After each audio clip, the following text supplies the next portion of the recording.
This is a raw map file for games like Quake or Half-Life. It contains the geometry before it is compiled into a playable level. I'm Evan Brooks, Certified Support Engineer. Let's compile the map. Here's a habit I've developed. I always keep a dedicated third-party file viewer installed. It's perfect for quickly troubleshooting basic MAP file rejection errors. Watch for more info on my top pick. The MAP file type sits within the GIS file category. The data structure employs the level mapping file method. The MAP file extension is commonly associated with game maps, particularly those used in the Quake series and other similar games.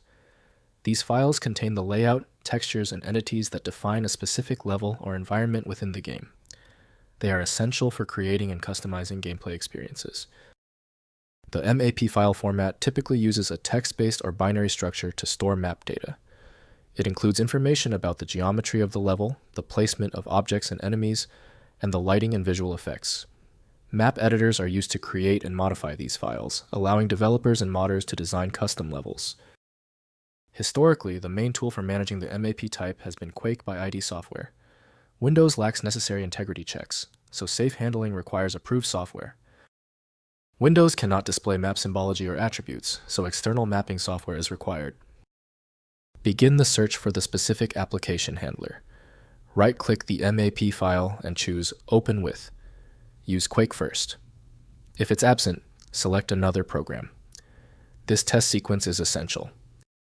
If the MAP file is still giving you trouble, relax. Before the final solution, let's grasp the mechanics of the error. Here are the technical reasons this MAP format is causing you grief. First, identify the creator. Determine the associated program, e.g. Valve Hammer Editor, a custom mapping application that created the file. Next, use the original application. Launch the original application and use its file. Open or import function to load the map. Finally, use viewer. If the program is unavailable, use a dedicated map viewer for the specific format. If the compatibility checks failed and confirmed the file is niche, the logical next step is a universal viewer. It's the most dependable method to try for stubborn MAP files. I strongly endorse FileMagick for its advanced features. Its ability to instantly inspect and display content, even if the MAP file has a corrupted header, is unmatched. Download it at filemagick.com. This solution is designed for maximum speed. Like, subscribe, and fix those files. It's that simple.